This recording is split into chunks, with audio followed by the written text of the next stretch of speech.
সর্বশেষ যে লোকটা জান্নাতে যাবে তাকে আল্লাহ তাআলা জাহান্নামের আগুনে পোড়াতে পোড়াতে ছাই বানিয়ে ফেলবে।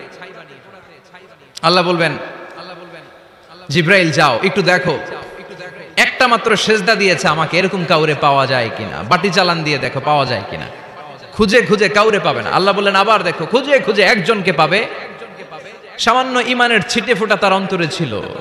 আল্লাহ বলবেন যেহেতু ছিটে ফোঁটা আছে, অনেক মায় খাইছে, ওকে বের করে জাহান্নাম থেকে বের করে একটা নির্ধারিত দূরত্বে রেখে দাও, রেখে দেয়া হবে। কিন্তু জাহান্নামের আগুনের লেলিহান শিখাতে তার গা ঝলসে যাবে।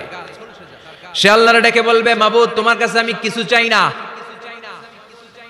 জাহান্নাম থেকে তুমি আমাকে বের করেছো, জীবন নদীর পানি তুমি আমার গায়ের মধ্যে ঢেলে দিয়েছো, আমি আবার সজীবতা ফিরে পেয়েছি। আমি তোমার কাছে জান্নাত চাই না, শুধু নিরাপদ একটা দূরত্বে আমাকে রেখে আসো, যাতে জাহান্নামের আগুন আমারে কষ্ট দিতে না পারে।